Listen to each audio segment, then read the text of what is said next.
We'll have the prayer, and after the prayer, we'll ask Paul Arguelles if he would lead us in the Pledge of Allegiance. If everyone would bow your head, please. Gracious and loving God, we gather today as representatives of our city, united in our shared responsibility to serve and lead with integrity.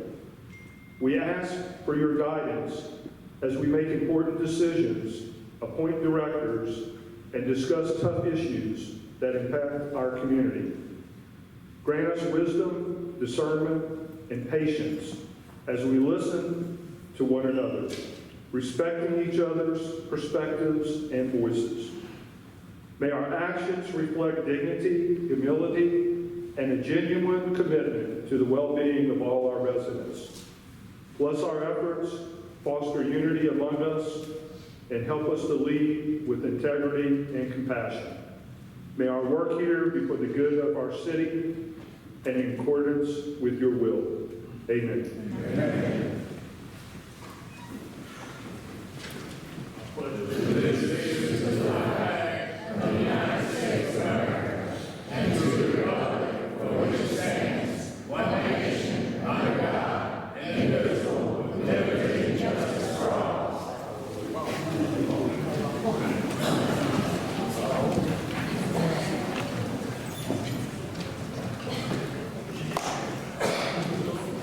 Chair will entertain a motion to suspend the rules.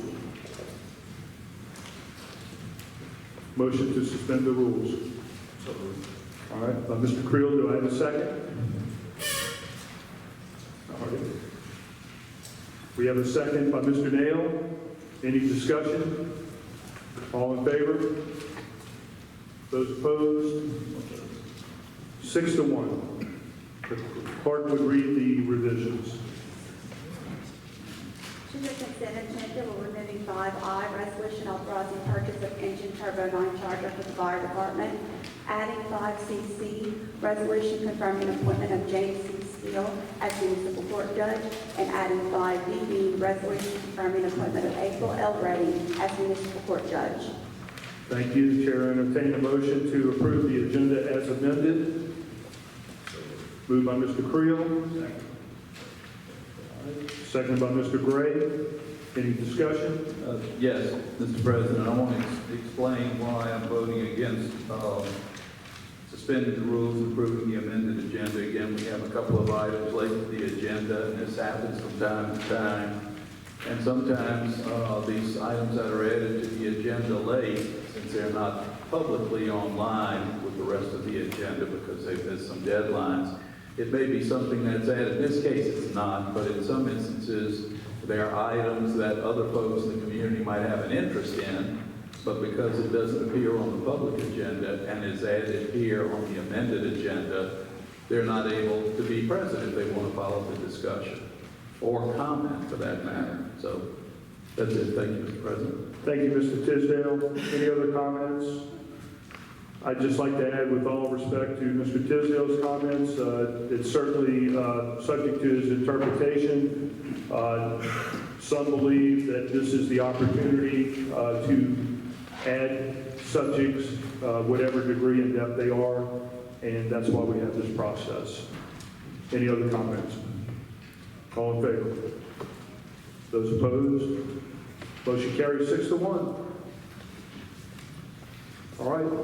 We'll move on to our agenda, Mayor's report. Thank you, Mr. President. I see a lot of smiling faces here. This is, I'm sure, to welcome our new term, our councilman for the first meeting of the new term. So we're appreciative of everybody being here, and I want to welcome them. Especially, we had an inauguration last night. It was a great event, and we're off to a good start as we talked about to work for Biloxi in every kind of way. I'd like to ask Jerry Creel to come up and have some comments. There's been some chatter about some things that have happened. Maybe started at the last meeting, but to update our new council on just exactly the story on Church of Redeemer property and those things. Thank you, Mayor. Thank you for giving me the time to step up. You know, my family and I have been under attack on Facebook stay away from the political side of everything. You know, they're very quiet. I don't know that my wife has ever even attended a council meeting before. But what we've been going through has been very difficult. And I wanted to explain it to you, especially to the newer council members who are not familiar with the process and the way that it works. Any commercial development project that comes forward, the first step that they go through is the Development Review Committee. The Development Review Committee is made up of city employees, one representative from each department that has involvement in any new development that comes in. You know, I chair the committee, and so I'm looking at it from a zoning building standpoint because I also serve as the building official. We have the city engineer there. We have a representative from the fire department, the police department.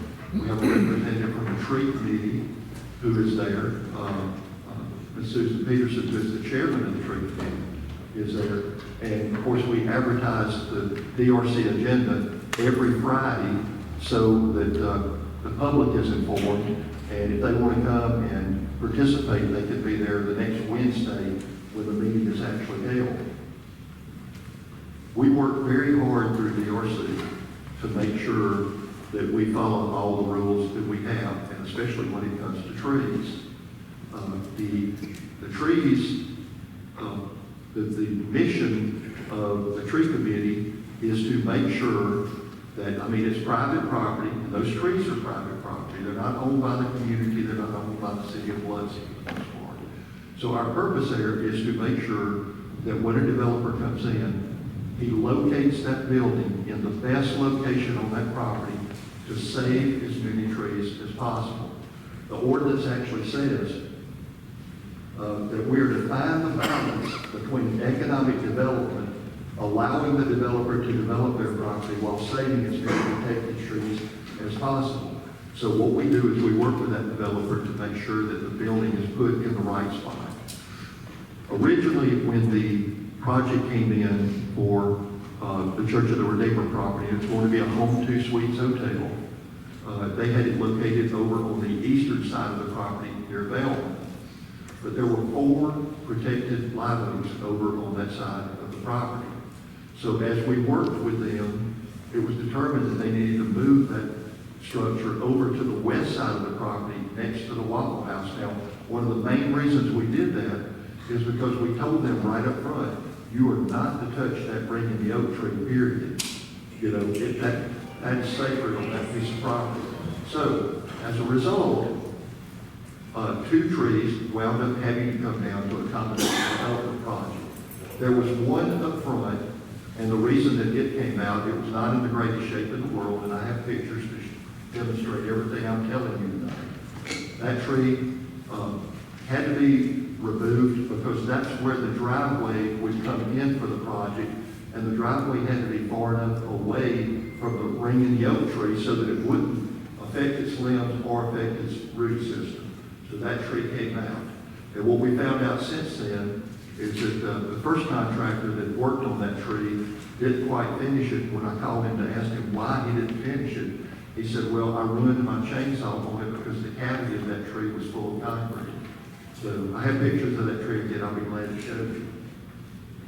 The other tree that was near the Waffle House, from a distance, was absolutely beautiful. I mean, it had a nice tree canopy to it that was covered with Spanish moss. But I have up-close pictures of it to show you that that tree was hollow. Matter of fact, the Waffle House people joked with me about the fact that it had such a big cavity in it that what would happen is that people, when they would walk by that handicap ramp, would throw coins over into that, and they were really eager to see how many coins were in there. I think they told me that as a result, over $400 in coins was found in there. But to get back to the DRC and the way it works, many eyes are on these projects. This is not a case like it's being portrayed of somebody slipping me an application and me stepping in the back room and signing off on it. These projects have to go through DRC, and the DRC members all have to sign off on it before that project can move to the next step, before I can issue any permits on it. It has to be signed by all the DRC members. Now, just for the new people, the new members of the council, If between 1 and 4 trees are being removed, a public hearing is not required. If 5 or more trees are being removed, there is a requirement for a public hearing before the planning commission. And the tree committee can write a letter of recommendation. They can get up and read their recommendation to them. Testimony is heard from both sides. And as a result, the planning commission will make that decision. And if someone is aggrieved by that decision, they appeal it to the city council, which is what happened with the Chick-fil-A sign. Now, aside from DRC, let me just tell you that we're being besieged right now with requests from single-family homeowners who are being notified by their insurance companies that you have a tree that's too close to the house, and if you don't remove it, we're going to cancel your insurance. And I have letters over there. We get between 5 and 6 tree requests a day. We don't just take their word for it. I send an inspector out there to get pictures to evaluate what's going on. We bring those back and we make a determination about whether or not the damage there is a result of the tree and whether or not that tree needs to come down. Now, most of these decisions that are made with that respect are common sense decisions. And let me tell you, I've been in city government 36 years. I've had 2 arborists working under me, and I've learned a lot from them about it. And I would, for some of the people who are complaining about my lack of credentials, I'll compare my credentials to theirs any day about my experience in doing this. But for trees that are questionable or trees that need a little bit more expertise, we've hired a consulting arborist that we call on from time to time to come in and go look at those trees to give us an actual report. He'll go out, he'll check the tree, he'll look to see if the damage is to a point where it needs to come down or not. If it can be saved, he'll make recommendations on it, but then we get a written report on it. And I keep that documentation too. We also keep all the pictures there. But the point I wanted to make about this is that when these projects go through DRC, many eyes are on them, not just mine. This is not just a decision that I make, although ultimately, if it's 4 or fewer trees, the director or the city arborist is the one charged with making that decision. All right, which brings me to the Church of the Redeemer site where the Home 2 Suites is going. And pardon me if I'm going to be blunt. This is not my nature to make statements like this. I always just try to give you the facts. But with what my family's been subjected to, I'm maybe a little testy here. But when that project goes through DRC, again, the tree committee representative is sitting at the table when we go through, so they're aware of it. The developer has to submit a tree survey that shows here are all the trees on the property. Here are the ones that are going to be removed. Here are the ones that are going to be retained. And so we have to take that. That's required of any project that comes in with trees on it. This particular piece of property has 8 protected trees on it. And had the building been built or approved next to Bellman, 4 of those 8 protected trees would have had to come down. So by moving it over to the other side, 2 trees were removed, but 6 were saved. And now the developer will still have to provide at least 4 mitigation trees to replace the ones that were taken down, and or they would have to pay into the tree bank.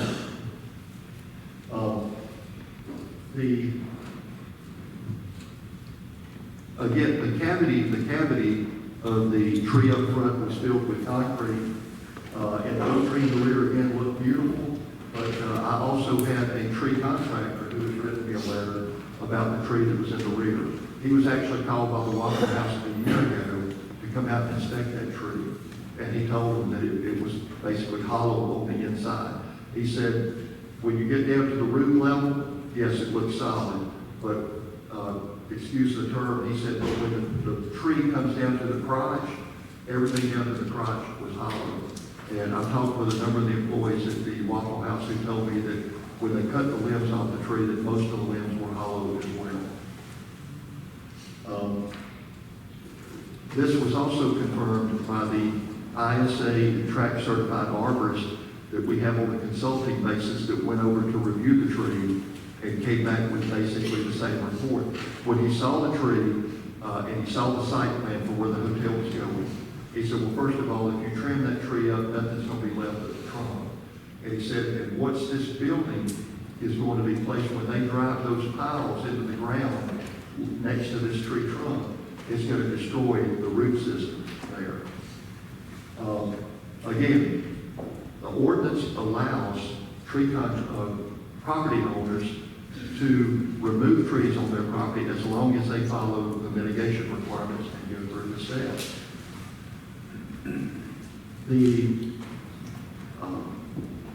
The attacks that we've been under, if you listen to the tone, are obviously personal and retaliatory in nature. This is not necessarily about the trees. You can, if you listen to the tone, you'll see that it's there's something personal behind what's going on. We have 7 tree committee members, and they meet on a monthly basis. There's one representative from each ward on the tree committee.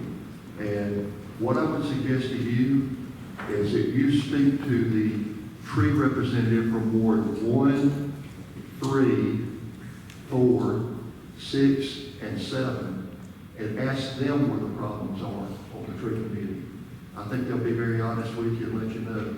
Also, I would ask you to consider talking with former council member Rodney McGilvery from Ward 4, who was sitting in on the meetings and actually witnessed some of the hostility and the disrespect that goes on in that meeting. I think they'll tell you that I'm not part of the problem, that the problem is elsewhere. The trees, we love the trees here. We look at the trees here. We make every effort to save them. But at the end of the day, those trees on private property are private property. And if that developer is intent on bringing them down, really the only thing that we can control is mitigation. Now, there have been some false statements about certain things that the ordinance requires.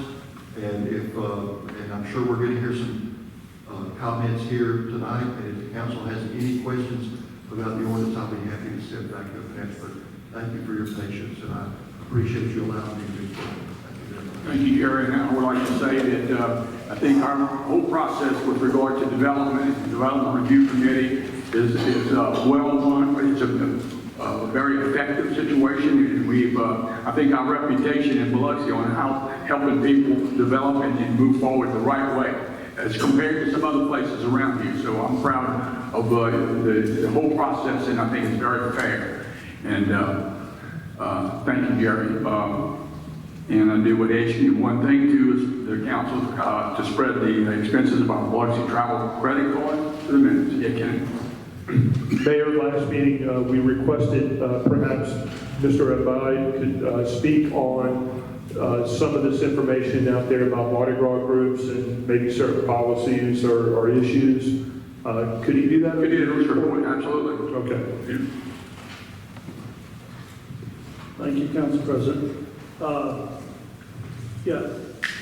We recognize that a majority of the people are here are to complain about the status of the way city facilities are being rented. We have heard the feedback that they're unsure if they have an event booked, they're unsure if their check is cleared, whatnot. I'll assure all of y'all on behalf of the mayor and the council that next week we will meet with each of y'all and verify the date you have your event. If the contract has or hasn't been signed, we'll get that cleared up. You may note on tonight's agenda, the mayor is in the process of selecting a new Parks and Recreation director. The interim director is proposed to be the CAO, Rick Weaver, who I will personally work with him along with the contract manager to meet with each other and get this concluded in a satisfactory manner. We started last November in trying to streamline what facilities could be rented and what were the procedures for renting those. We set up rates and prices for all of those. There were some things did not occur to me. In fact, that somebody would want to try to rent something 3 years out. And one of the issues is having to pay for that 3 years out. And I talked with Councilman Glavin last week. The reasonable thing to do, amend that to state your fee, if you reserve it 3 years out, but your fee is going to be due basically 1 year before, or 11 months before, something like that. So what I'd like to do, everybody has a right to speak, of course, but any group that wants us to make contact with them, if on the sign-up sheet, we could just get everybody's a good name, contact number, email, for each group. I don't need 13 from Lake Road, but, or unless 13 want to come, yeah, whoever wants to come, but we need just a representative from each group. And when Mr. Weaver's back in town next week, we'll start the process of getting a hold of everybody and making this right. So that's where I'm at on that. Thank you, Mr. O'Donnell. That concludes my report. Thank you, Mr. Mayor. We'll move on to council reports. Mr. Gregg. Yes, I'd like to tell everybody happy 4th of July. We're going to have fireworks. That's what we do, but we have the weather. And we had the blessing of the fleet on Sunday at the Great Lawn of Harris. Make sure you stop by there. We have live music, food. And I'd like to congratulate the Wool Market T-Ball All-Stars. They played 24 games, 4 different venues, and they won 24-0, 4 championship rings. That's pretty good for Wool Market. I'd like to congratulate their head coach, J.J. Montgomery, David Smith, and Blake Spratt. That's all I have.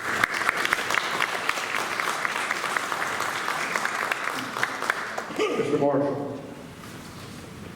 Thank you, Mr. President. I want to say to all of you that glad you came here. We see your concerns about the issues of before. This council remind you that we are, 4 of us are brand new. We are listening, we are concerned, we are going to address it. I also want to say that we had a great time last night at the ceremony. Those of you that came out to support your candidates, your council people, and your mayor, we do appreciate it. I want to say to each of my fellow council members, those that are new and those that have been here, I think I speak for most of us, for all of us, that we are going to work hard, very hard, in order to address all issues to make sure that you guys are satisfied with everything you do. Thank you, Marshall. Mr. Nail? I just want to thank everybody for coming out last night, supporting us, and I can't wait to get to work. And grass has been getting cut on Pass Road, everything's looking good, and let's do it. Thank you. Thank you, Councilman. Mr. Creel? Yes, sir.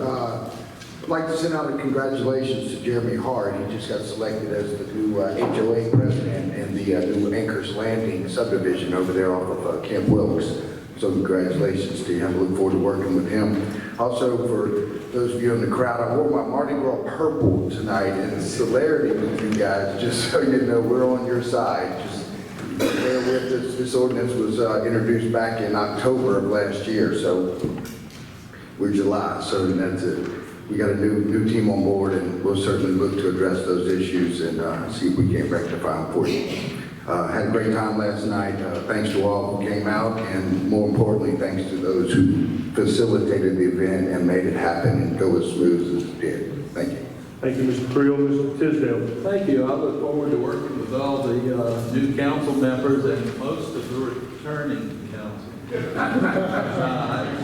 No, all the returning council members. They're all good fellows. Mayor, we have two city signs. The one at the town green, it identifies some portions, but there's no sign that identifies the town green as the town green. And the other is on O'Reilly Park, which is on Division Street. It's just what's left of the sign. But it's in pieces. The other thing I wanted to check on were the bleacher frames on the second floor at Snyder Center. They got a walking track upstairs. And on the east and west sides of that walking track, it's not the bleacher seats, they've already been removed. It's the frame that anchors them to the wall. If we could get that out of there, I'm scared somebody's going to walk into it. At my age, I could be one of those somebody's. Let's see, and checking on the fitness equipment for McManus Pennzoil Park, last I heard, we, I think it got price quotes and we're moving forward on that, but I hadn't heard anything since. And question for Mr. Creel, very quick, on the tree mitigation. I know that the charge was issued, I think it was February 4th, on the status of tree mitigation to look at that part of the ordinance. Yes, sir. And revising that, and looking at that. And I know that we don't have an arborist, but can we move forward without an arborist? We're doing it already. We sent out an email last week with 6 people that we're picking to put on there. I talked to the mayor about it. A tree ordinance revision committee. Okay. And all 6 accepted, and we'll have the consulting arborist there as well. Okay, and those are citizens in the consulting arborist. It's not, or is it 6 members of the planning commission? Dr. Drowdy, Tom Carolyn, and Doug DeLuca, and Mark Dumas are both on the tree committee. Susan Peterson will be on there, and our certified arborist, Brad Manis, will be on there. Thank you. That'd be great if we could get something maybe in 4 to 6 weeks, just so we can move forward. And for those who hadn't been following this issue, I just think we need a more effective, a more equitable tree mitigation rather than just 2 saplings. Let me mention one thing about this, just so Yes, all of you will know. The ordinance was never written to require a single-family homeowner to have to go to, for a public hearing. Single-family homeowners should be exempt. If you hold a single-family homeowner to the requirements of that ordinance, the burden that it's going to put on them is that they will have to go out and hire a surveyor to survey their property, to locate each tree on the property, the size and the species on there, and then go hire a certified arborist to come in and do an assessment on each tree there. All during the discussion, the intent was not to put that burden on single-family homeowners. It's okay with developers, they'll make their money back. But we're going to make some of those corrections and revisions, and of course, there'll be a public hearing about it. We'll make the recommendations, they'll be presented to the tree committee and to the planning commission, and then if that gets approved, it'll come before the council for final approval. Right, so that'll include several public hearings for that matter. Yes, it will. We anticipate that. Right, and my understanding was really it was not to impact or minimally impact residential property owners. It's really, as you said, for commercial, developers, subdivisions, that kind of stuff, commercial projects more than residential. You and I have talked about before, and Dr. Crowley, is that the larger the tree removed, the higher the mitigation level needs to be. In other words, not just 2 small sapling trees to be put back in, but either larger trees or more money going into the tree. Correct. I think there would be 2 factors. One is maybe the circumference of the tree, and the other is the health of the tree. That's correct. Okay. Thank you, Mr. Creel. Look forward to that. The other thing, Mr. Mayor, we had a conference that was a press conference, pretty well attended on Amtrak service that's coming to the city, and I think it was in 2020.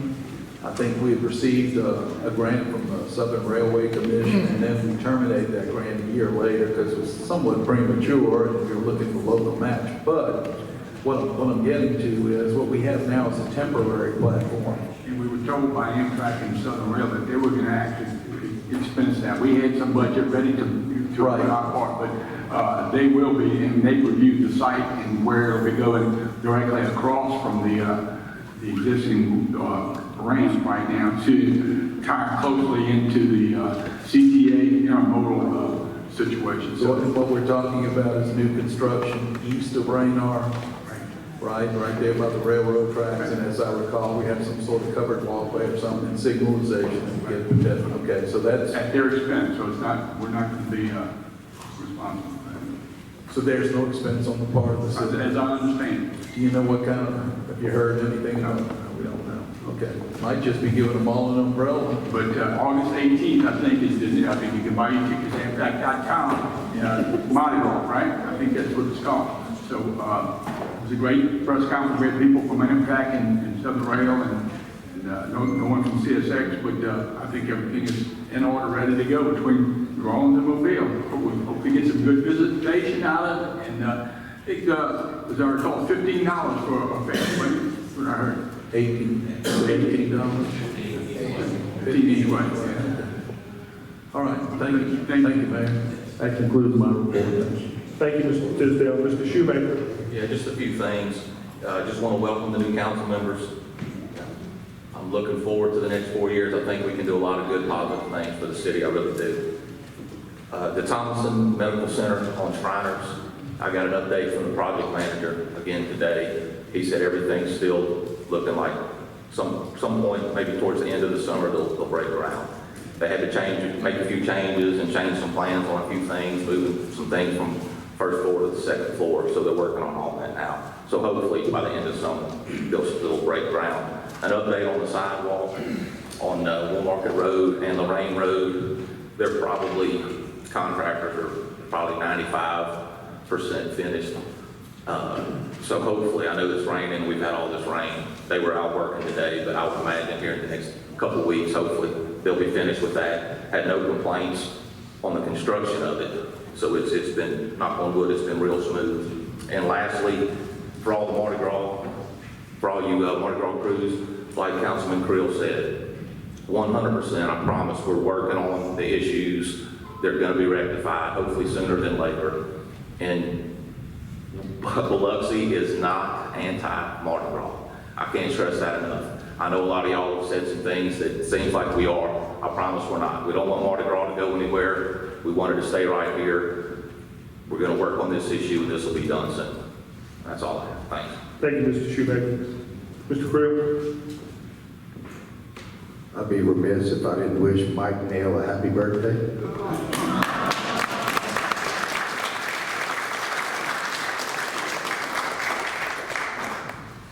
That's his birthday cake in the back, so I hope y'all didn't all eat it. But anyway, I got a few things.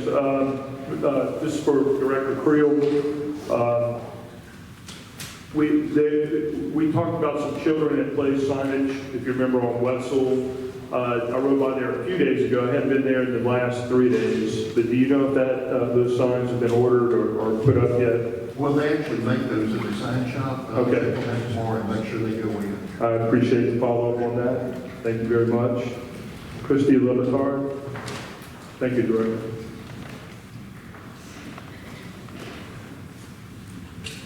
Just trying to get an update. I'm starting to get phone calls on Fern Drive again. And I told him it's coming up, but I don't know the exact date. And then the second thing, and I made this announcement last night, I know we kind of pushed the dredging project to July, and I just want to make sure that's still kind of in the target date for that too. Yes, for dredging, that's still on target to start in July. I can double check with our contractor and make sure. I don't know if a lot of this rain we've had recently has delayed any of that, but I'll double check. Fern Court, we have materials in place. The rain has our repair place contractor kind of back up on other jobs. house, but the materials are here. We're just waiting on it to dry out. It's very wet back there. Either we have to go through their yards to get to it. We've been trying to wait for things to dry out just a little bit more so that we turn as least as possible. Of course, we'll put it back, but materials are here, that's still a go. Okay, thank you, Director. Is Jamie Lee still there? Jamie, can I ask you a couple of questions? I didn't see Mr. Seymour, but I figured you would do. All these tournaments we've been having, I've been seeing all that flurry of activity. I mean, we have to be breaking records and tournaments and attendance and all that kind of stuff. What, the effect of all this rain, I mean, today is probably unavoidable, but prior to that, we've had significant rain. How has that affected our tournament play out there with the turf fields versus grass fields?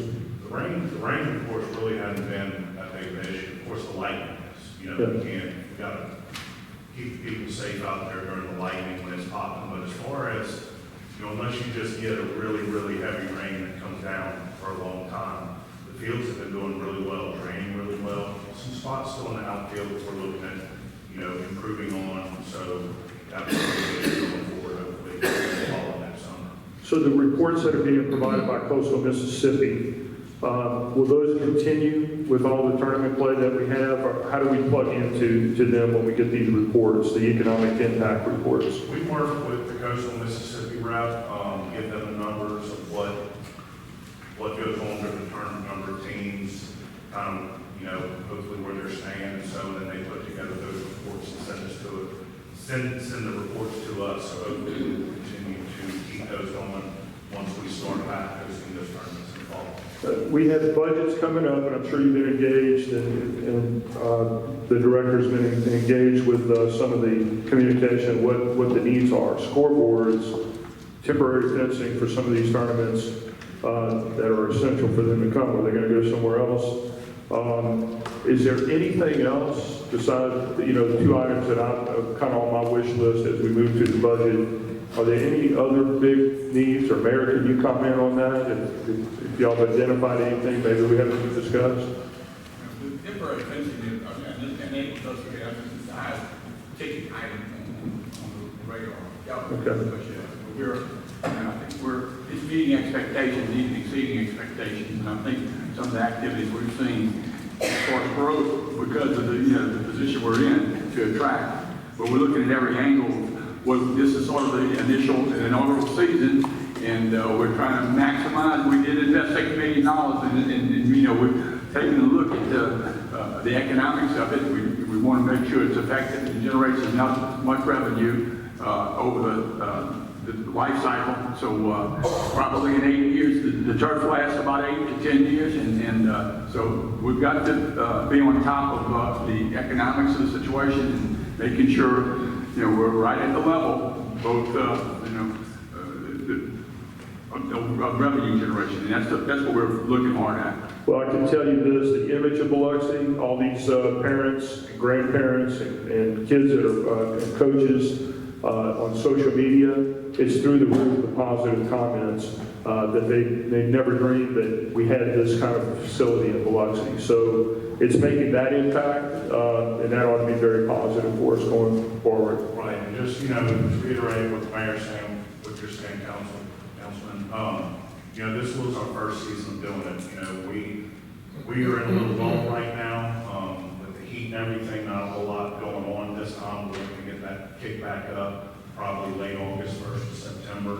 And it's also given us an opportunity to sit down and come to the table and try to do these small improvements to help create that trend, hopefully go up and offer the best product that we can. And I think too, we've talked to Amy about the different school, when they in and out of school and the different cycles. So that's dynamic too. So we need to do a little research in what, when, and where. And so look at a lot of angles. The crew's been looking hard at that.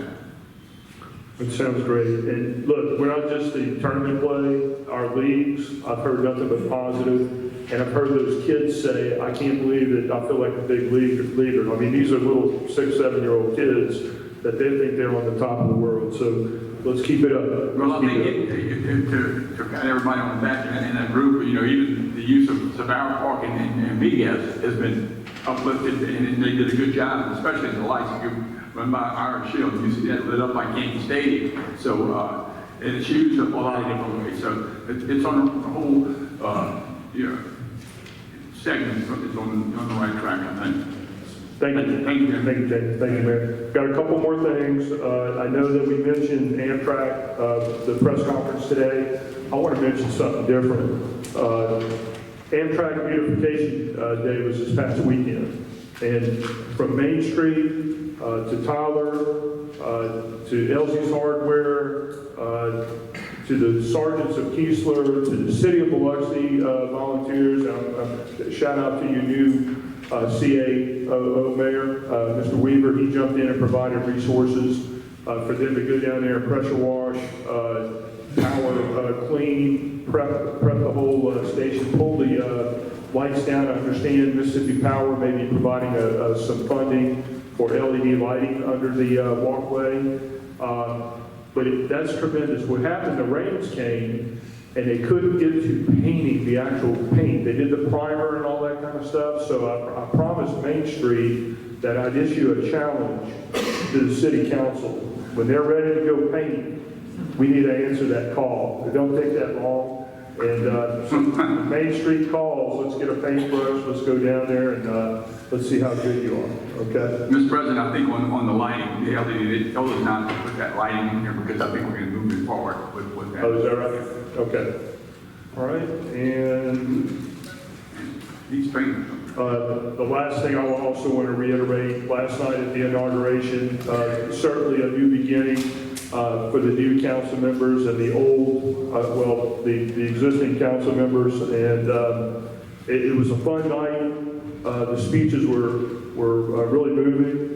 Mike Neal's speech was great, the 5 seconds that he gave. I would say Marshall's, if I was to vote, and no disrespect, all y'all were great, but Marshall's speech was very embracing and inclusive, and he recognized our Croatian heritage, so he's got my vote. So good job, Marshall. And that concludes my report. We'll move on to the public agenda. We got a lot of people here tonight. Public agenda, when you come up to the front, sign your name or state your name and your address. You only have 3 minutes. Talk on any topic you want. This is not question and answer. So this is time to get something off your chest and allow the administration and the council to know your opinions or how you feel on something. I'm going to start on one side of the room. You raise your hand to be recognized, and we have a total of 45 minutes to get through this section of our agenda. So without further ado, my left, your right, who would like to come up and speak? Lady in the back. Lady in the very back by the door. That's you? Yeah, by the door. That's you? Yeah.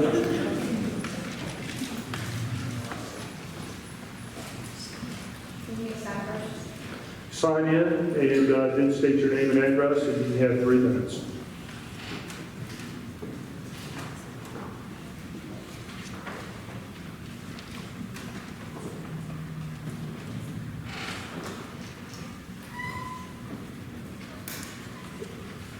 Hello, my name is Sheriff Bennett, and I live at 1630. Thank you. Hello, my name is Sheriff Bennett, and I live at 1636 Springhill Circle. I'm here today to ask my city council not to reappoint Jerry Curl as a Biloxi Congress. The reason I'm asking the council not to reappoint Mr. Curl as our Congress is because of his lack of transparency and communication. He has refused to answer questions or emails from the citizens of Biloxi. He has allowed protected trees to be sacrificed by cutting them down, being questioned for profit, and most times on Saturday. The public is not always given notice. There is no time for us to speak up prior. Most recently, Mr. Curl has refused to tell us his citizens what if any of the 5 tree permit review standards in the tree at 612 Beach Boulevard meet before Mr. Curl approved this meeting.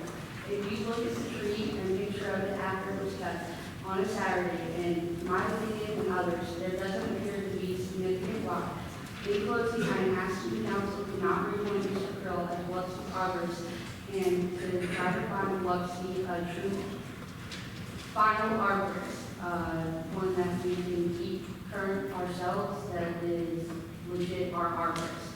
I do not believe that he is preserving Biloxi as with the trees are. Thank you for your time. Anyone else on my left? Your right? Raise your hand.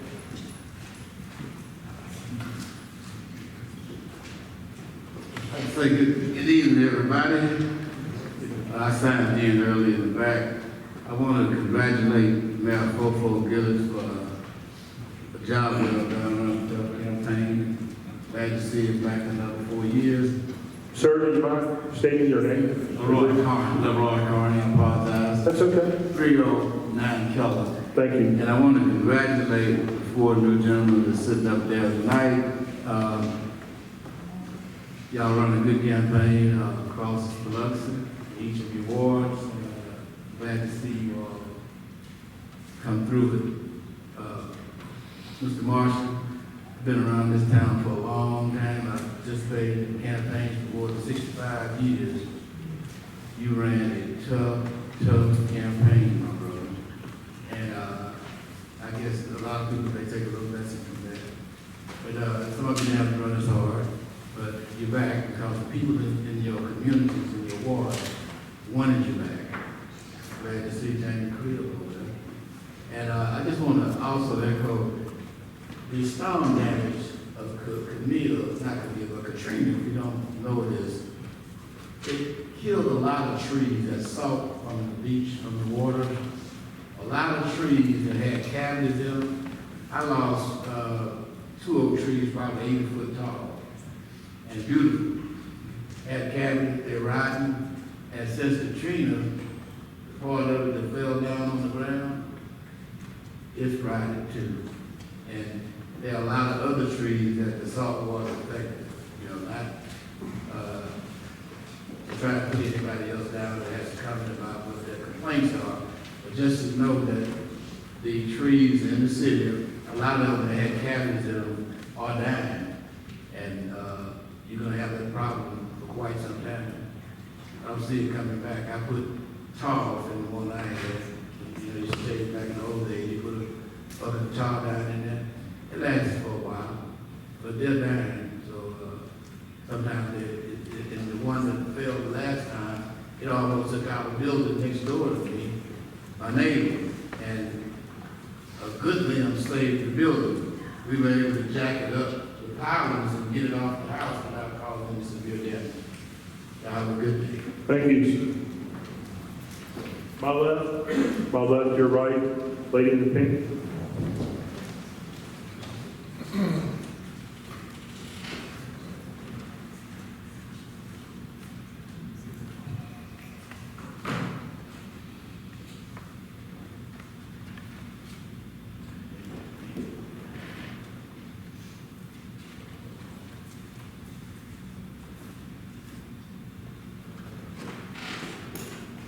Good evening, everyone. Mayor, City Council, thanks for giving us a voice here today. I know we've addressed a lot about the Mardi Gras associations. To give you a little background, sorry, my name is Shana Boudreaux Melton. I live at 8304 Clamshell in Ocean Springs, but I was born and raised in the city of Biloxi. Both of my families are from here, so I have very strong roots. I grew up with Mardi Gras, so it's in my blood. Dr. Tisdale, I'd like to say last week when I was at the meeting here, you made a very good point about the new council members coming in and letting them know why you built the fence the way you built it, and why the city council does things the way they do. And it kind of struck a chord with me because voting on ordinances that yourselves or the mayor may not even understand how we use these facilities, why we do things the way we do. Even members of our own Mardi Gras group, they've never been on the board of directors or an officer, may not understand why we do things a certain way. So having several crews on the coast, they're all sizes. Some are men's crews, some are ladies' crews. I come from a smaller crew. I'm board of directors for LaBelle Floor. I'm the board liaison. We are a very small crew. We're limited at 100 women. When we talk financially, we cannot afford to pay for 3 years' worth of rent at the drop of a hat. We're 6 months out from ball, and I think everybody's very nervous to know what are we going to do moving forward? Thank you for letting us, again, set the meeting and possibly talk about it, but I would like to see, if possible, that we have a voice and can negotiate, as you said, possibly moving forward on some of the details within the ordinances and the reason why we kept it going like we were. If 3 years out, that's great, but we want to make sure that 5 years from now, we know we have that date. So you don't have a small group competing with Southern X across the street or anybody else. You know, we want to make sure that everybody has their time. We have people coming in from out of town. And it's also good for the city of Biloxi. I have people that fly in, drive in, they rent hotels here, they spend the weekend here, they spend money in the city. So, thank you. Thank you. Anyone else on my left or right? Come on up.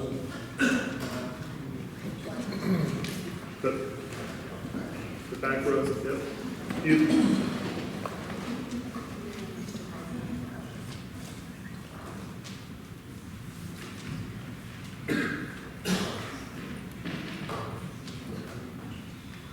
Good afternoon. My name is Sandra Kivett, like the street. Here from the village council, new council members. I'm here also representing carnival organizations. I'm a member of the Southern X and a longtime teacher with Biloxi schools. Many of your children, grandchildren, sisters, I have taught. Dr. Tisdale can tell you I'm all about data. I'm also the historian for Southern X. Our venue in 2015 was $6,000. Our venue in 2025 was $7,550. These are the things that we want the new council members to understand. That gets us in the door. That's pretty much it. Fire and police, we paid last year $2,535 in addition to our rent. Additional security with Sweatman's, we paid $1,636. Our insurance, as we all know, insurance has gone up. In 2024, we paid $1,449 for insurance, and last year we paid $3,045. So it has doubled. Our cleanup, which we do clean up, we hire people to clean up, was $3,800. And that doesn't include light and AV that we also pay for. So first, let me say, we appreciate you giving all of us a seat at the table. From what we understand, the guidelines were presented in October, and again in November, and again in, was it March? Okay. Without, and I hear it's part of a software program without human interaction. So that's what we're asking for. We're asking for a seat at the table so we can tell you a little bit about what we do. Now, I'm not the same. Our organization is different. The Southern X is not a carnival organization, and I got to talk fast because I'm watching that clock. We are a community organization. We funded 15 scholarships this past year. We have canned food drives for St. Vincent de Paul, Salvation Army bell ringers, gifts for seniors in care facilities, Ronald McDonald cooking houses, foster care children, Christmas, gift cards for food and gas for people that's going to MD Anderson, medical expenses for the passing of a family member. We donate to Junior Auxiliary, Pink Heart funds, and I know I probably skipped something, but thank you for listening. We appreciate everything. Thank you. Anyone else on this side? Come on up. Lady. Yep. Our librarian. Yes.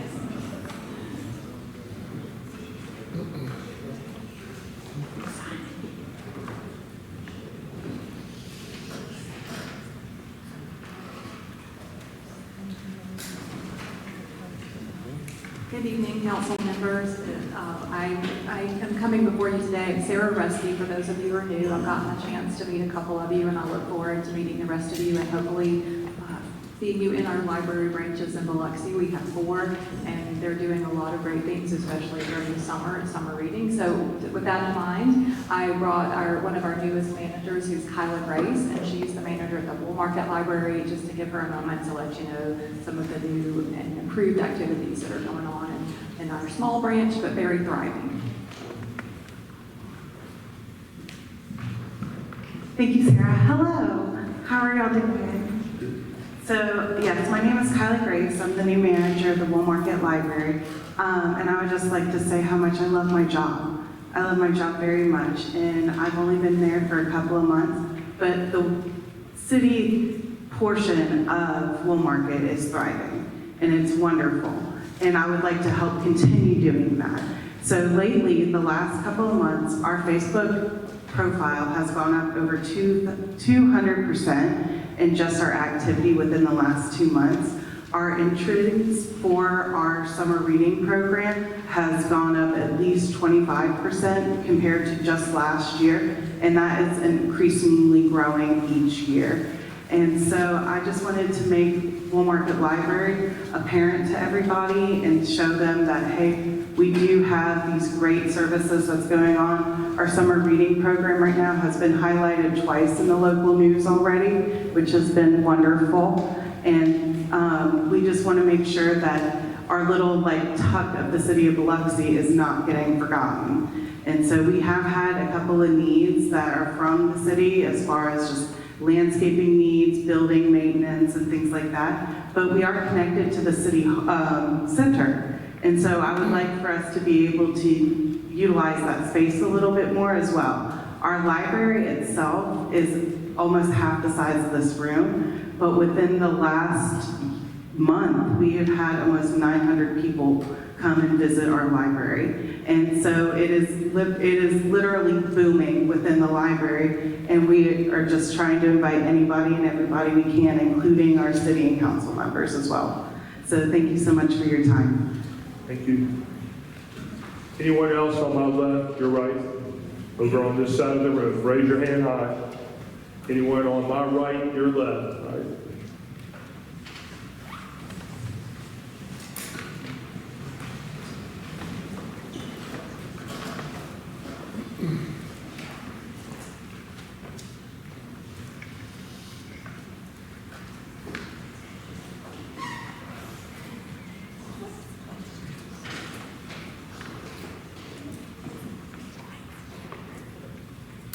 Good evening, City Council. My name is Wendy Lally. I live at 324 Fairview Drive.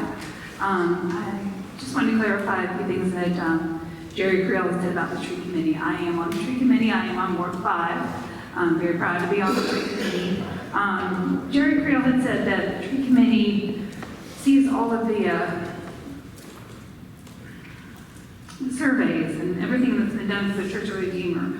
I'm here to tell you I did not see anything regarding any of the trees that were permitted and that were cut down at the Church of Redeemer. So I just want to get that clarified. Also going to circle back to the 17 trees that were on private property. Mr. Creel issued permits on those. The very next day, I went to the city clerk and I did an appeal on those tree permits.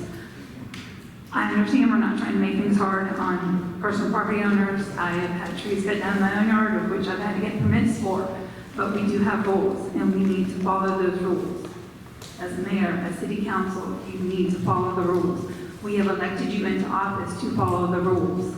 That is all I'm asking to be done, is follow the rules. So the appeal didn't go through because Mr. Creel did realize that it is true that those permits should have had a tree hearing. I was very glad to hear that. However, it went on the next planning commission agenda without proper timing, without proper notice for the community to have input on that. Again, we went and told him that we can't do that. It's been delayed a few weeks. So again, it just comes back to the simple, very easy, simple point that I'm sure everyone in this room, everyone in the city of Biloxi, is following the rules. And I don't believe that Jerry Creel is doing the best job at following those rules. And I don't think he should be reappointed to Community Development Director. I think the city of Biloxi deserves someone who cares about the history of this town. I think we deserve someone who cares about the future of the city. And those are all very important to me, and they should be important to you as well. So thank you for your time. You have a great day. Anyone else on my right, your left? Raise your hand.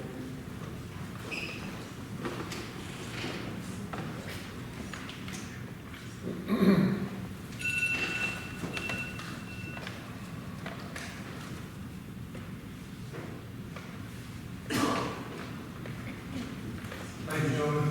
I'm just Michael Biloxi. I'm at 248 Beach Road. I'm not going to beat a dead horse, but I did want to bring up a couple of things with regards to the carnival workers and some of their concerns that may not have been brought up or addressed. As you can see, we have a lot of representation here, and we're not even covering all the clubs that are on the coast.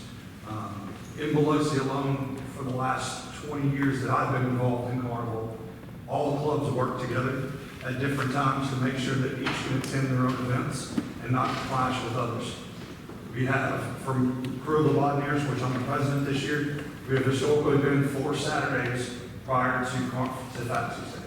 Southern Nets uses the same date. All the other crews typically use their same dates with relation to that time. That's where a lot of the concern comes in, because we have so much commitment and so much involvement in Carnival on the coast.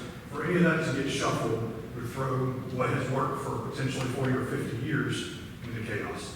I know some of the ladies crews have issues with rehearsal times and availability and how they can access the facilities. And I trust that you guys will address those as we're moving forward. But I do appreciate you guys bringing us in and giving us a seat at the table, and at least hearing our concerns and being willing to work with us moving forward. And we look forward to making it better for both the city of Biloxi and for the Carnival Association. Thank you. Thank you. Anyone else on my right, your left?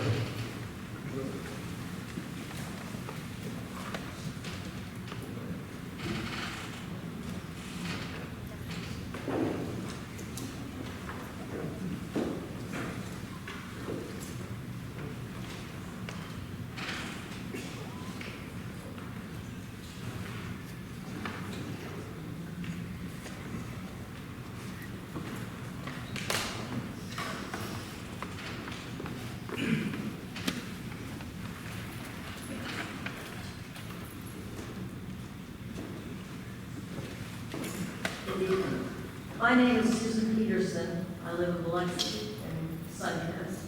I attend nearly every DRC meeting. I am the Ward 4 representative and the chairperson for the tree committee for the city of Biloxi.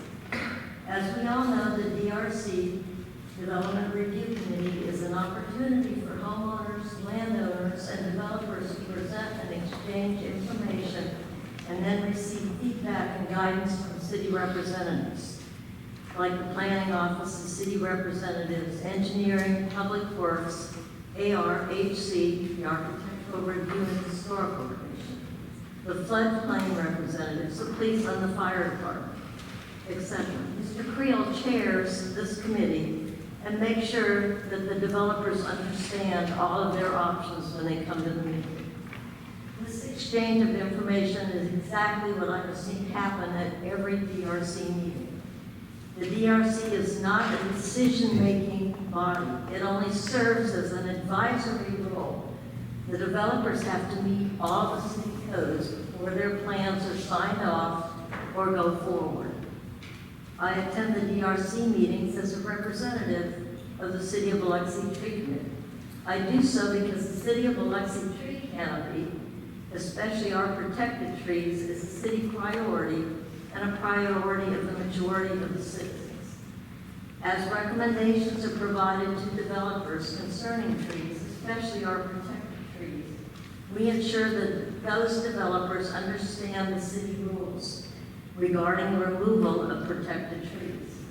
Those rules can be found in our LDO, Land Development Ordinances.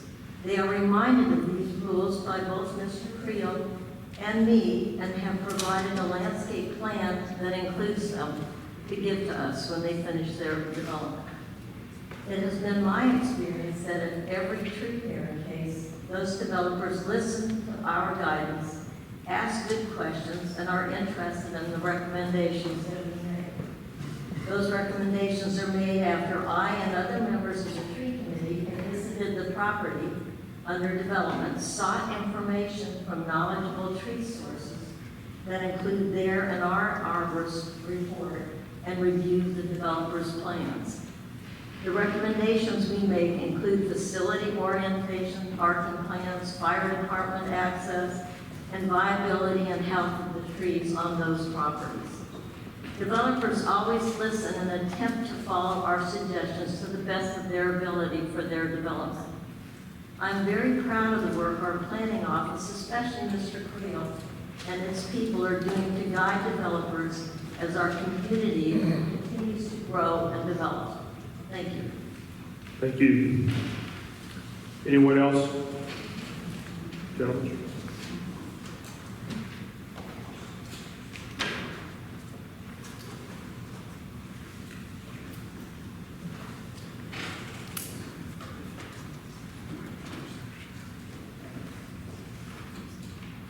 I'm Jason Harold. I'm from North Warwick.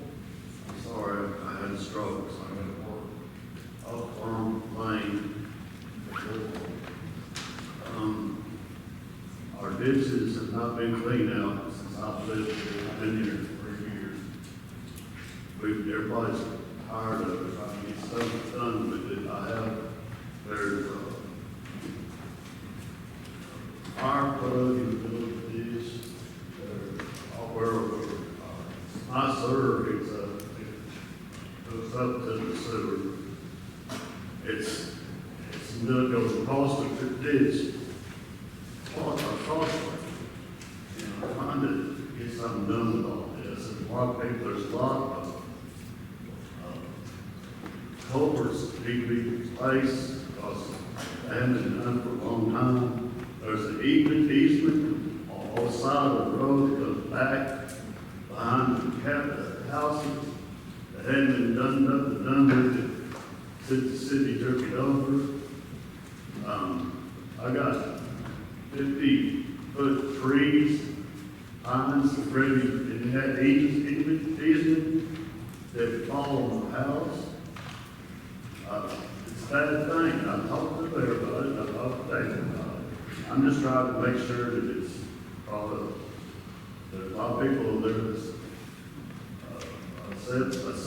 upset about it, and I would like to see something done. That's all I need to say. Thank you, sir. Anyone else on the side of the room? Raise your hand.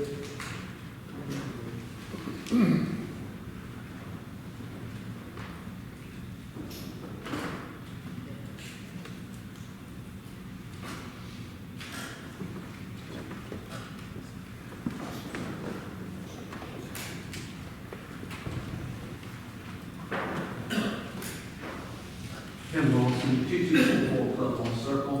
I'm here representing Lake Road, Mardi Gras, but that horse is dead. I think we've heard enough. My subject today is I guess we call it the old soccer fields on Pops Ferry Road across from the library. The city does a wonderful job cutting the grass every week. Unfortunately, it stays locked when no one can use it. There's no lights up anymore. The sun's going to be going down probably in September. Kids would like to get out there to practice football. Cheerleaders like to practice. You've got soccer teams that like to get out there and practice. But it stays locked up and it's useless land to everybody. It used to be a beautiful park where it was used all the time. All the lights were taken down, never been put back up. But yet, it's a beautiful area. The grass is perfect. But yet, the city of Biloxi and the residents cannot use it. I'd like to see something done about it and where it becomes a more useful area for the kids. Thank you. Thank you. Anyone else? Yes, sir. Catherine.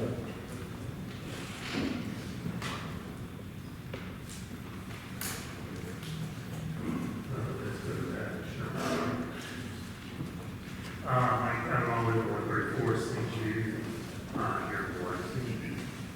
I'm going to talk about trees, so much wrong, so we can be really prepared. I came here tonight to talk about the community development organization. At first, I was going to focus on the leadership of the organization. And the more I heard about the processes and all the different committees, I decided, well, maybe, it's more than just the leadership, maybe it's the entire organization and how we're structured. But you mentioned that you were very happy with the process, but, in my opinion, it's the results, not the process. That's what's important. Here in Biloxi, it seems like we're in slow motion. How it happens with modernization is just at a crawl. I noticed they were boarding up the bottom of the bar building, and I assume that means that there's nobody there, it's not represented yet. The signers remains or the park building, as I mentioned. And there are many buildings in the city that could be or should be utilized, very viable commercial buildings and lots for our city. So I'm thinking that, and also too, we basically have a food desert east of Iowa in the west. There's nothing east of Iowa as far as for them. So, and there may be things in the works for that. I don't know, but there definitely needs to be something. But I think that really, the job of community development is probably twofold. One, developing the city, and also encouraging new growth, encouraging people to invest in their city. And you do that by a number of ways, participation in all kinds of expos, conferences. I don't know what kind of budget Biloxi has for that, but you mentioned getting that no one, these people are surprised that we have these facilities. They shouldn't be surprised. They should know about these facilities. That should be published. That should be, we don't do enough cheerleading, I think, and part of the development process. But what I do want to talk about, I did is revenue. We're losing the vacant land in this city. I looked at 20 different parcels. All of them were undeveloped, so it was just land value alone. Tax on those versus what if they were developed? And I did a development or improvement cost or an improvement amount. We applied the taxes for just those 20 parcels between Rodeburg and Boulevard, not in the Holy Land or anywhere else. And then also the point between those two parcels, $12 million, $12 million over 15 years. Thank you, Mr. Kavanaugh. Awesome city. So, I think that's the part that is just not, vacant land.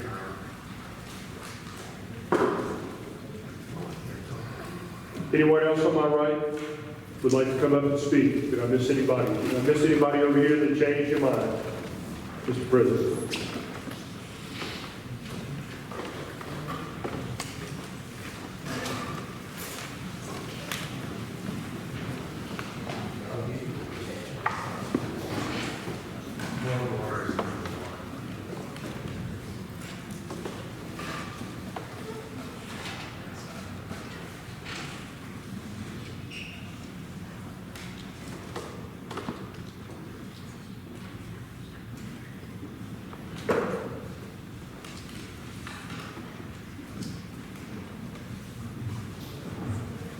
Good evening. My name is Phil Frusti with Bridgeport Investments located at 15039 Lorraine Road, Biloxi. Good evening, Mayor Gillich, Council, esteemed guests. I'd like to just mention a couple of items. Over the past 20 years, we've had the privilege of working closely with several city directors, including Chief Miller, Chief Geiser, Peter Abide, Christy Labata, and Jerry Creel, on various projects, including our master plan and community development. I want to commend each of them for their professionalism, expertise, and dedication to serving our community. We look forward to continuing our collaboration with them to support Biloxi's growth and prosperity. I'd also like to address that while some have expressed a less than enthusiastic appraisal of working with Jerry Creel, I want to share that in the 20 years that I've worked with him, we worked with him, Jerry's been exceptional and is truly a credit to the great cities of Biloxi. Thank you for your time. Thank you. Anyone else over here that I may have missed? Kenny Beverly, you got your hand up in the back? Okay. All right, well, if there's no one else that wants to speak, we'll go ahead and close this portion of citizen comments. We'll move on to the policy agenda. Clerk would read the resolution, starting with Resolution A. Resolution to appoint Kenny Plaza as president of the Biloxi City Council. Chair entertain a motion.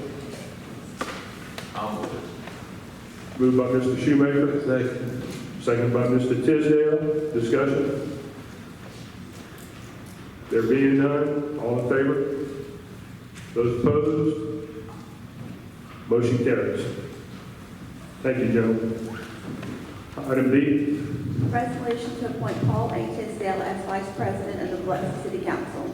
Chair entertain a motion. I'll move it. Moved by Mr. Creel. Do I have a second? Second by Mr. Nail. Discussion. Chair recognizes. I'm not allowed to ask a question. No, chair recognizes. Mr. Marshall. In 10 words or less, Mr.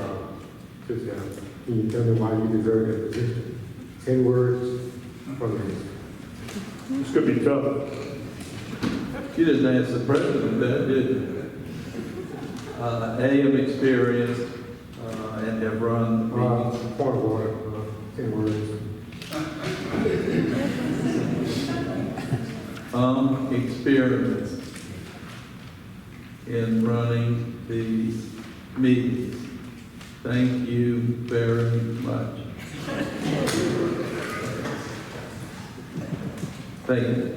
Okay, Mr. Marshall, you still have the floor? Oh, I'm good. All right, anyone else? That's pretty good. All in favor? Those opposed? Congratulations, Mr. Tisdale, your heart beat away. Some meetings that's close enough. Thank you. All right, let's move on. Resolution appointing Carrie L. Campbell as clerk of council. Chair, entertain a motion. I'll move. By Mr. Shoemaker, seconded by Mr. Tisdale.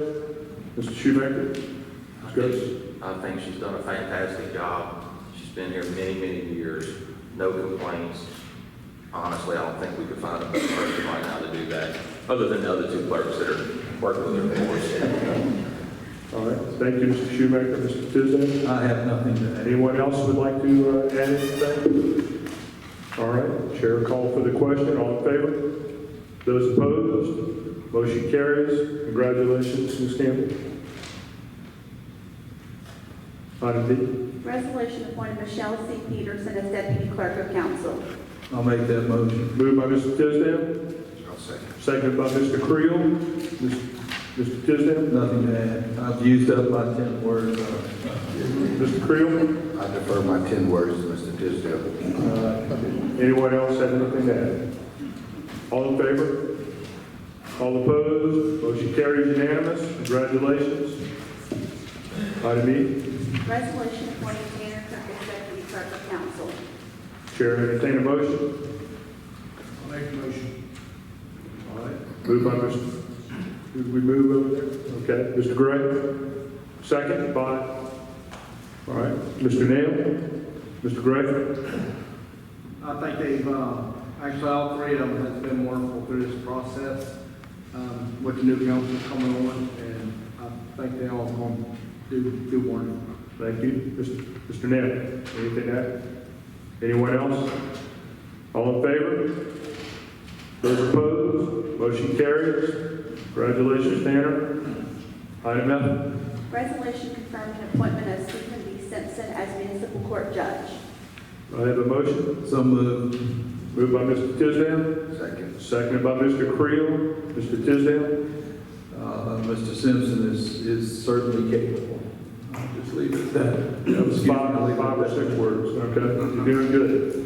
Mr. Creel? All around good guy, well experienced, not to mention did the honor of doing my resolution last night, so yeah. Any other discussion? All in favor? Those opposed? Motion carries. Move on to the next item. Resolution appointing chief administrative officer for the city of Biloxi. Chair, entertain a motion. So moved. Moved by Mr. Tisdale. Do I have a second? Second by Mr. Creel. Mr. Tisdale? Again, I believe he'll be, I just only had a 5-minute conversation with him. I was returning, he was leaving on vacation. The mayor certainly has confidence in him, and from what I saw briefly, I think he'll do a good job. Thank you. Thank you. Mr. Creel? Reputation precedes him. He's got extensive background, and I think he's going to be a true asset. Okay. Any additional discussion by anyone? Yes, Mr. Marshall? I had the pleasure of riding with him. He asked me if he could ride through my community and my ward to see what the concerns are for the ward. I was kind of touched by that because, he showed me that he did care. He riding through, I showed him some of the things we're interested in. Some things I pointed to, I noticed the next day was resolved immediately. And if we continue with that, I don't think we're going to have a problem. Sounds great. Any additional discussion? All in favor? Those opposed? Motion carries unanimous. Next item. Resolution appointing city attorney and director of the legal department for the city of Biloxi. Chair will entertain a motion. I'll move it. Thank you, Mr. Shoemaker. Do we have a second? I'll second it. Discussion, Mr. Shoemaker? I have no discussion. I think what we have now is fine. All right, very good. I'll defer to Mr. Creel. I just want the record to show I'm abstaining from this resolution as my brother is in the same law firm with Ms. Draper. All right. Any additional discussion? All in favor? Those opposed? Motion carries 6 with 1 abstaining. Okay? Next item. Resolution appointing director of the Department of Police for the city of Biloxi. I'll entertain a motion. Mr. Creel? Second. Second by Mr. Tisdale. Mr. Creel? This guy's done a great job. Been there a long time, and he works well with the residents. He works well with the organizations that want to come into town. He wants to do the right thing. He wants people to be here, but at the same time, it's managed development. It's managed, and I don't think there's anyone better for the job. Thank you, Mr. Tisdale. I would echo what Mr. Creel said. Thank you. Thank you, Mr. Tisdale. Any other discussion? There being none, we'll call for the question. All in favor? Those opposed? Motion carries unanimous. Congratulations, Chief. Next item. Resolution appointing director of the Department of Fire for the city of Biloxi. Chair, entertain a motion. So moved. Moved by Mr. Tisdale. Do I have a second? Second. Seconded by Mr. Creel. Mr. Tisdale. I've just watched him grow up over the years. Still growing right through your hair like me. That's it. No, good man for the job. Thank you, Mr. Tisdale. Mr. Creel. Looking for that #1 rating. All right. Any other discussion? All in favor?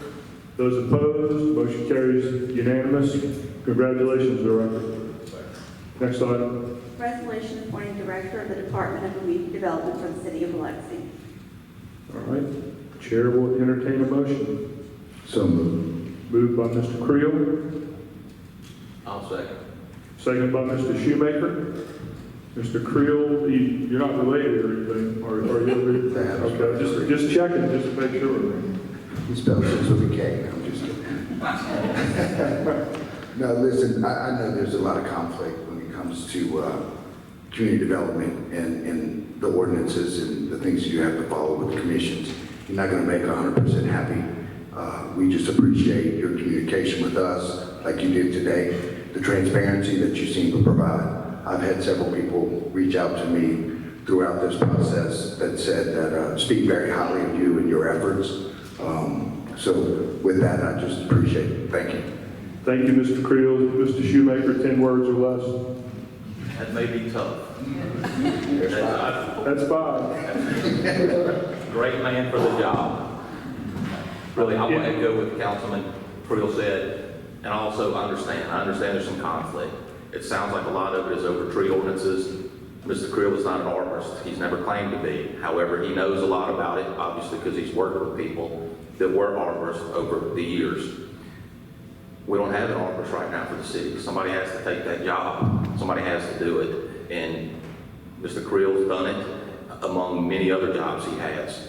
I know a lot of people are giving him a hard time about the trees being cut down and all that. However, again, very transparent. I think he's very knowledgeable in everything I've ever asked, and any other councilman. I think he's been very transparent and hadn't misled us, to my knowledge, in any way. Thank you, Mr. Shoemaker. Any additional discussion? Mr. Nail? I worked with Mr. Creel a little bit on some jobs, and I think he's a hard-working man. Every time I've seen him, he's working. All right. Any additional discussion from anyone?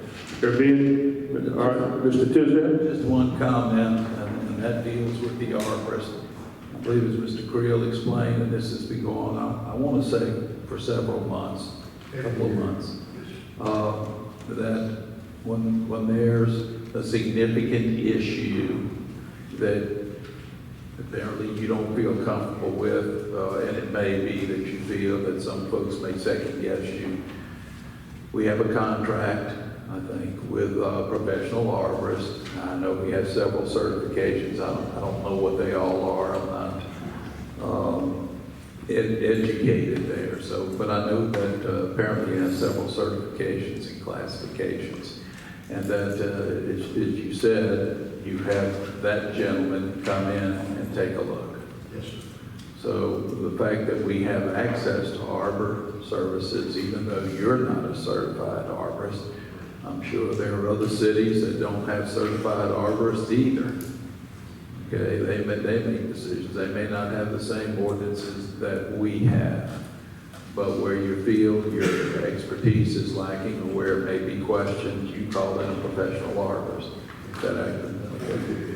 Thank you. Thank you, Mr. Tisdale. Any other discussion? There being none, call for the question. All in favor? Those opposed? Motion carries unanimous. Congratulations, Director. Next item. Resolution appointing Director of the Department of Engineering for the City of Biloxi. Chair entertain a motion. Motion. I'll second it. I'll second it. All right, Mr. Tisdale. Yeah, it's, I started saying Levitard, but then she's. You can say it. Yeah, Leviathan. Depends on which kid you married in the family. Does a very good job. She's very much experienced, and I think she's a terrific addition to the staff in Biloxi. That concludes my comments. Thank you, Mr. Tisdale. I just want to make some comments, and I appreciate y'all letting me second it. Mrs. Levitard deals with so many complex issues. She's very thorough, very prompt, very capable, and I think given the opportunity, and I'll just stop here, she probably could even take on an expanded role and be very, very efficient for the city of Biloxi.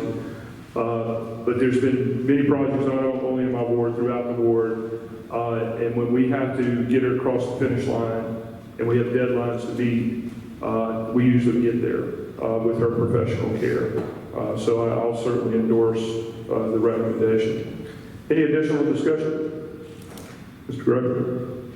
I've been known with Leviathan for probably over 10, 12 years, and like I said, I think she can run additional departments, and she's done wonderful working with her over the last probably 10, 12 years. She's always been great. She's a great asset to the city, and I look forward to doing more projects. Thank you. Any other discussion? I'll just say something real quick. I echo everything you said, Councilman Gladden. Everything you said. That's all I have. Thank you. And who knows, perhaps in the next 90 days, there are some additional duties and responsibility. We really can see what you can do if approved. Call for the question. All in favor? Those opposed? Motion carries. Unanimous. Congratulations, Director. Next item. Resolution appointing acting interim director of the Department of Public Works and the Department of Parks and Recreation. Chair, entertain a motion. So moved. Moved by Mr. Creel. Do I have a second? Chair, entertain a second. I'll second it for discussion. Mr. Creel? Yes, sir. According to the resolution, it's putting our CAO over both departments for up to 90 days while the mayor determines who's the parent for both departments. My question actually to the mayor is there not anyone in those departments currently that you don't have the confidence in that can possibly step up? Well, along with the CAO with Rick and we visited both departments and then again with Billy Ray for retirement, there's a lot of common things within the organization of both that we're going to take, with his expertise in operations and that sort of thing. There may be some reorganization within both that, and again, I think there was the point Mike had acted as an interim director of engineering at some point in time. So from within the realm of being able to take a hard look, reorganize it and just see where we can be more effective in both departments. So there's some common maintenance, there's some common functions that can be done or can be analyzed in whether we do things contractually or increase personnel to accomplish the job. But there's a lot of analysis on what we can do. But both of those departments have to, and again, we've already begun the process before. So there's a plan. There's a plan. There's a plan. Okay. So I will say, I know there's been some question amongst us whether or not with him being a new CAO and essentially the directors answered him as well as he deals with us as, in addition. I will say, let's not sell it short. This gentleman comes with a wealth of knowledge, a wealth of experience. He's managed 2 military bases here in Mississippi, and I think that he's more than capable in the interim. And that concludes my report. Council, let me react, not react, but I'm going to say it may not be 90 days. I hope it's not 90 days. That's what I said, up to. And we may advertise for things and quickly, but within a couple of weeks we'll know, we'll have the pulse, at least for the first regular meeting in July or the next regular meeting in July. We'll have some comment on where we are with what we're thinking. We welcome the change. Yeah. Thank you, Mr. Creel. I just have some comments about Mr. Weaver. I don't foresee him, although I think he would, if he had to go dig a ditch or help the crew do something, he'd probably jump in there and do it. But I don't foresee him actually doing that or blowing a whistle out at the Parks and Rec. Even though I think if he had to or had the opportunity, he probably would do it. I wouldn't rob him of this opportunity. I think he wants this. He wants to lead his team as CAO. He wants to show the team in 90 days or less what leadership looks like. And whether we vote this today officially or we don't approve it, I think he's still going to do that. He's going to be involved, and he'll probably be involved in the delegation of responsibilities. And like Mr. Creel said, don't sell this man short. If you look at his resume, you look what he's accomplished, and he's been a leader of men and women, and I think it would be unfair to steal that from him, and this golden opportunity for him to really stand up and show what a real Biloxian can do. Let me add something too. Again, the organizations are functioning, so with regard to at the director level. So I mean, that's there's some people designated to do the things that need to be done. But I think with given some analysis that we're going to do it effectively, making sure we can improve. We're going through a budget process. We're going through. Do we do it with bodies, or do we do it with technology, or do we do it with contractual things? That's some of the organizations look that we're going to be taking. So, we've already, began that process with Rick. So I'm confident that he's not going to be having to go, blow a whistle or push it. He's going to do what he's trained to do. His expertise is trained to do. And I can't reiterate enough. Keep in mind, it's up to 90 days. The mayor's already said that not necessarily 90 days. It could be within a couple of weeks.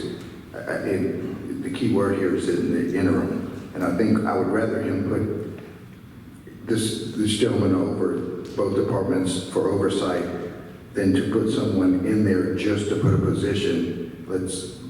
I agree with the analysis. I'm glad there's a plan and looking forward to the results. Who knows, he may ask Ms. Laboratory to help him out, who knows? We'll start on this side, any additional comments? Yeah, I got comments. I think that, maybe he can get in there and look at these departments and see what they actually need or don't need will help us out a lot. And see, like I said, who may be the best director to come forward. So with him being in there, I think it's a good thing. Okay. Mr. Marshall, any comments? I'm gonna ask the mayor to, if it's possible, just give us a 30-day update, so we can look at this again in 30 days. Certainly, with the next meeting, the next regular meeting, the second meeting, I'm sure Rick will be here, and explain where we are, Mr. Neal? Well, I can't wait to get in the truck with Mr. Weaver, ride around Hill Park and show him a few things that I think. You're supposed to get in the truck with me, we talked about that already. Ready to go. Tell him. Heck, yeah. Mr. Tisdale? Yeah, are we currently advertising these two positions on the city's website? Not yet. Okay, and I would assume there are other publications, whether it's newspapers or professional journals or anything like that. Do you have any idea when you might have a recommendation? I'm not sure. You're the mayor, you're supposed to know everything. I do, but I can't release that information. Thank you. All right, Mr. Shoemaker? Obviously, I'm going to be in the minority here. There's no doubt in my mind that Rick Weaver can handle that job. 100% he can handle it. However, my thought is we have assistants in both of those departments that get paid to be assistants. Really, I don't know who we're looking at now for either director's position, but what a better time than for them to step up and run the departments for a little while. They should have a lot of on-job training. They've been there. I know Public Works, well, I digress on that. They've been there, and my opinion is Rick can handle it. I just think that maybe since he's got so many other things on his plate, he's learning everything about the city now, that we're just adding to that. If he's in charge of both, now he's not going to be blowing whistles, but he's going to be part of every decision I would think made, and they're going to call him nonstop. Versus if they have a question, now they can call him if he's not in charge. At the end of the day, they're going to answer, the director's going to answer to him anyway. But I just think putting that on him is extra, and that I think we should let the assistants who are paid to be assistants now and step up when the directors are gone, do their job. And that's all I have. Thank you. Okay. Any other discussion? There being none, call for the question. All in favor? Opposed? Motion passes 5-2. Move on to the next resolution. Resolution appointing Stacy L. Thacker as municipal clerk for the city of Biloxi. Chair entertain a motion. So moved. Moved by Mr. Creel. Do I have a second? Second by Mr. Tisdale. Mr. Creel. Throughout the whole election process, much less she's been evaluated, I said, very transparent, very knowledgeable, very accessible. I don't think there's a question whether or not she should be reappointed. Mr. Tisdale. I have nothing to add, thank you. Any other discussion? There being none, call for the question. All in favor? Opposed? Motion carries unanimous. Congratulations. Item O. Resolution appointing Richard Weaver and Catherine McMahon as deputy municipal clerk for the city of Biloxi. Another thing he has to do. He's got somebody with her. I'll make that motion. All right, motion by Mr. Tisdale. Second. Second by Mr. Creel. Mr. Tisdale. Nothing to add. Mr. Creel. Nothing to add. Any other discussion? There being none, call for the question. All in favor? Those opposed? Motion carries unanimous. Do I have a motion on the consent? I'll make the motion. All right, by Mr. Tisdale. Do I have a second? Second. Second by Mr. Creel. Mr. Tisdale. Give me just a moment. All right. On item B, this deals with Ford F-50. Is this truck replacing another 450 that may be shot? Or is this in addition to the F-450s? Can anybody answer that question? Just another truck. It's just another truck. We don't know if it's in addition to or replacing. Budget, yeah, it's in the budget. Okay. One of the capital requests. All right, let's see. Then on item D, an asphalt roller, which I'm certainly not an expert on. But is this a new asphalt roll? I have to speak very carefully. Is this a new asphalt roller, or is it replacing an asphalt roller? I don't believe Public Works has a roller now. So This will be a new one. okay, I'm gonna go out on a limb and say it's used to roll asphalt. Correct. When they Okay. patch in for asphalt, they roll this across it to compact it. Okay, that's not a hot mix kind of thing. Well, this machine hasn't. All right, so this is a new one. Okay. And then, let's see.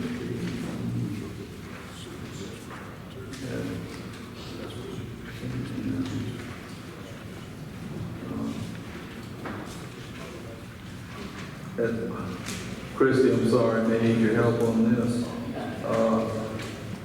Because I'm wondering if I need to ask for one of these for Christmas. What's a yellow hydrant auto flusher? They flush the hydrants. When you have a hydrant at the end of a water main, the water down there can get stagnant if it's not moved in, and they put them on there so that they automatically flush the water through the hydrant to keep the water, the chlorine levels up. All right. Not that exciting, not really a Christmas present.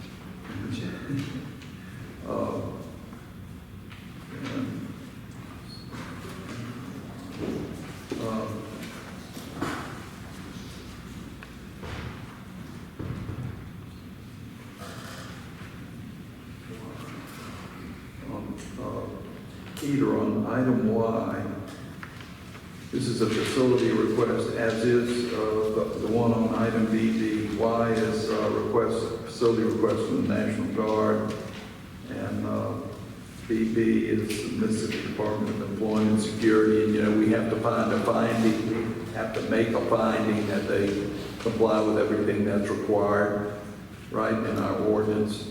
And and your opinion is that they do. Is that accurate? Yes. Okay. Thank you. That's all I need to know. You have 9 more words to use between now and the end of the meeting. Okay, that's it. All right. Thank you. Mr. Creel. Just one comment on item K. I'd like to congratulate Ms. Amber Katz on her recent appointment to Biloxi School Board. Okay, is that it? Okay, we'll start now with Mr. Gray. Any items on the consent you want to talk about? Yeah, I'd like to talk about item B and item E.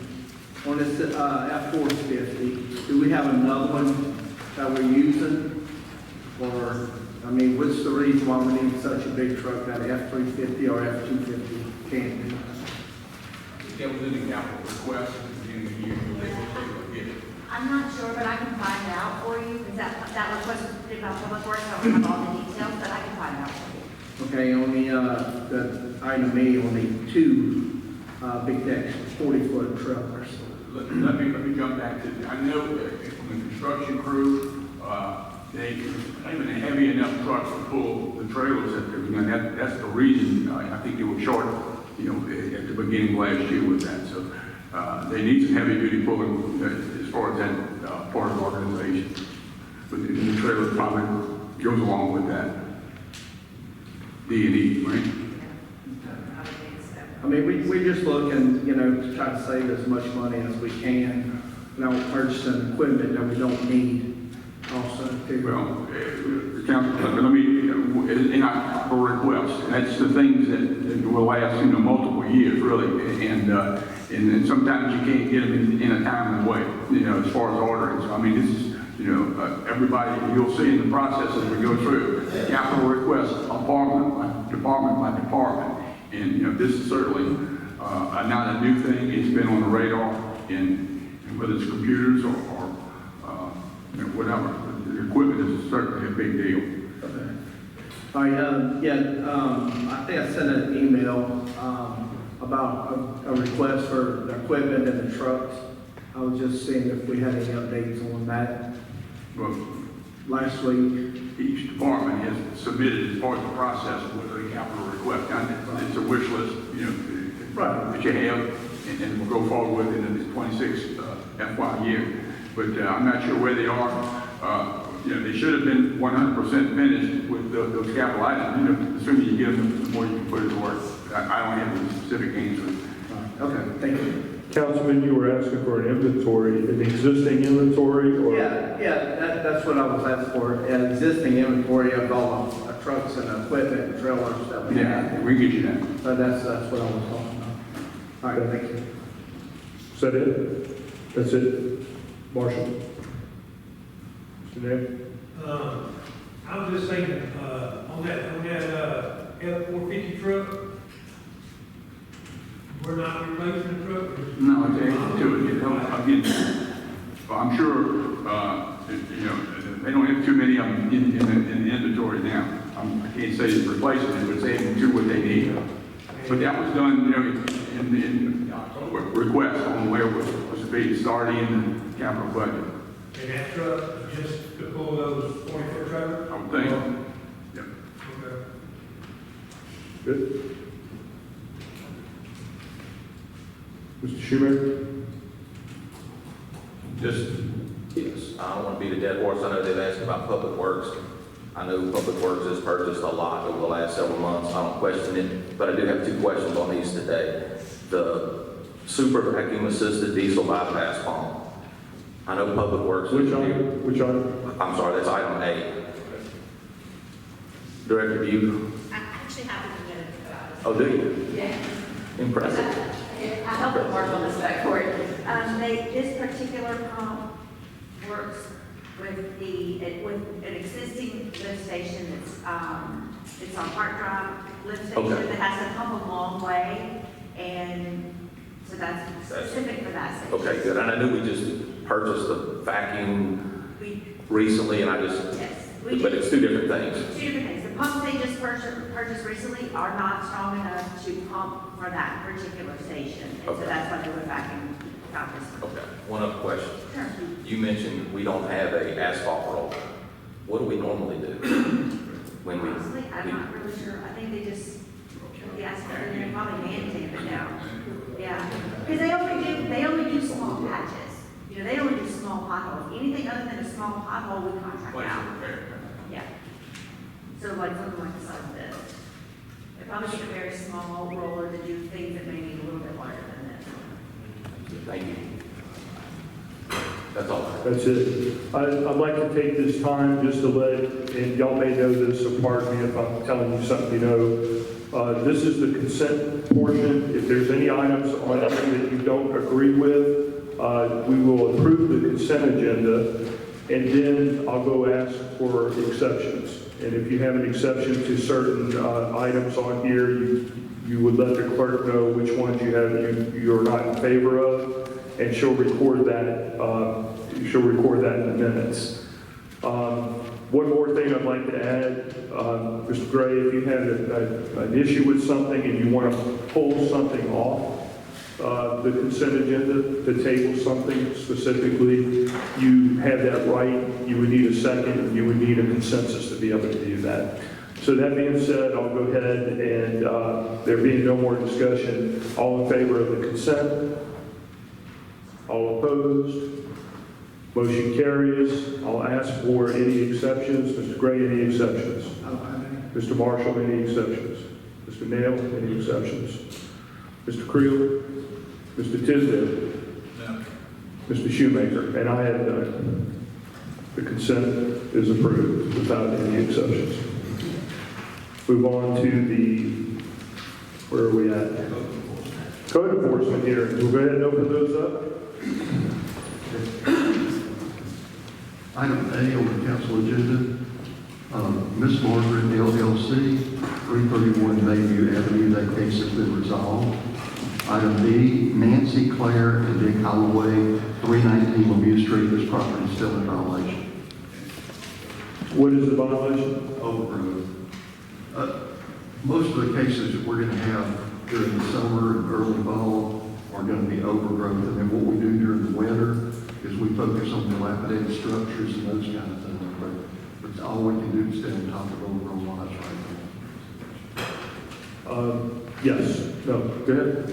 Question. Quick question, and it's not on here, but there's a house on Lackland Drive that I believe has been, the neighbors are telling me it has been condemned. There was a sign in the yard, and it's supposed to be torn down here, according to what they're telling me. I'm not sure the address, but it's around the 890-ish section of Lackland. That rings a bell. There's a house of raccoons, rats, everything's living in the neighborhood, I mean in the attic or. Point of order, Mr. Creel. That's probably something left to discuss separately. Anyone here to speak on behalf of Nancy, Claire, and Dick Holloway, 319 Lemieux? There being none, this case is closed. Item C, Tim Rowell, LLC, 1738 Garden Park Drive. That case has been resolved. Item D, Tim Rowell, LLC, 1740 Garden Park Drive. This property is still in violation. Anyone to speak on behalf of Team Raoul, 1740 Garden Park Drive? There being no one, this case is closed. Item E, Than Wong, et al., 351 Holly Street. That case is resolved. Item F, Barbara Ann Pugh, 288 Dewey Circle. That case has been resolved. Item G, Stephen C. Bryce Jr. and Lynn B. Newman, 0 Maple Street. That case has been resolved. Item H, Stephen C. Bryce Jr. and Lynn B. Newman, 0 Maple Street. That case has been resolved. Item I, Thai Win, 348 Maple Street. This property is still in violation.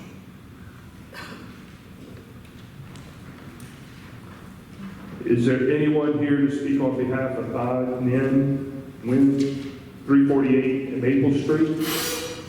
There being no one, this case is closed.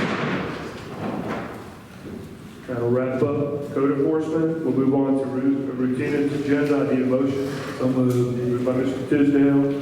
Second. Second by Mr. Shoemaker. Mr. Tisdale. Not a thing.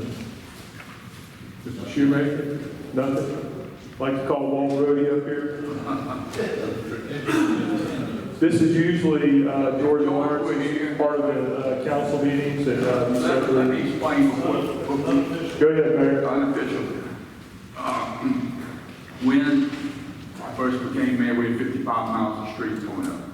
Okay, due to the $344 million infrastructure project. There's 14 different designs, about 9 different contractors. And we got into we had a third-party project management team that was supposed to do a job for us that didn't last. And Walt came on board about 2016 in order, because we were running out of money. We got in a situation where we had to go borrow $11 million, and we were owed $17 million by FEMA. Okay?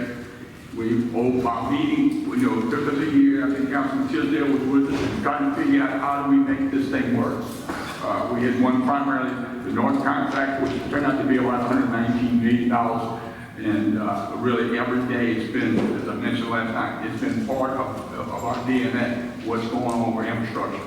We're right now down to the last 2 projects of 14. Okay, we're probably $160 million away. When you don't answer, but we're about $160 million away. So, but bottom line, the thing that made this work, Walt runs all the recovery projects. Now, we were in a mode where we needed to be, because the way this worked, you would cut the check. It'd be They'll give you a bill, line item or line item, like a giant spreadsheet. If you lay so much tons of concrete, or you lay so many pipes, or you put so many, that's what you've got to pay for. We would pay them. They would give us a check. The canceled check would then go to MEMA. MEMA would send it to FEMA. And it would circle back. So we're cash flowing this thing. That doesn't work. Okay? We were 17, 18 million dollars hooked. All right, so we got a situation where we can keep us 60 days ahead. And that was the question that George would ask every week. Are we still 60 days ahead? What's on the agenda tonight? 60. Well, there's nothing on the docket right now. Well, how much money are we gonna get paid for laying pipe? Yeah, so there's nothing on the, in the pipeline right now. We are more than 60 days in advance. The accountant firm, the Horn Group, who is a consultant contractor with the state agency MEMA, they reviewed all the invoices and payouts from the last docket that we had paid on, the June 24th docket. And we should see something in the pipeline by our Tuesday, July 15th meeting. So there was about 20 items that they're having to go through. They go through very, very close, line item by line item. And as the mayor said, not only do we provide the invoices, then we have to provide the canceled checks, and that's when the process goes through. So it is a process, but we are 6 days in advance. And we're burning about $1 million a month on that. So we've got to be 2-3 million in front of it in a separate cash account that Diane we're talking about. But anyway, that's the process. We want to always stay 60 days ahead. And we're 60 days ahead along. Yes, sir. Okay. Thank you, gentlemen. Any other questions? No, the only comment I would have is that the mayor did a good job getting it straight, because at that time, this was years ago, I mean, we owed some contractors 120 days past due, some 180. So you did a wonderful job with that, Mr. Mayor. And Walt, based on my experience and what I've seen, my opinion is he's worth every penny. Thank you all. Good job, Mr. Mayor. Thanks, sir. Call for the question. All in favor? Those opposed, motion carries. Chair will entertain a motion to adjourn. Yeah, thank you very much. Good answer. Gentlemen, you want to stay here all night? So Yeah. So moved. So moved by Mr. Creel. Seconded by Mr. Gray. Any discussion? There being none, all in favor? Those opposed? We are adjourned.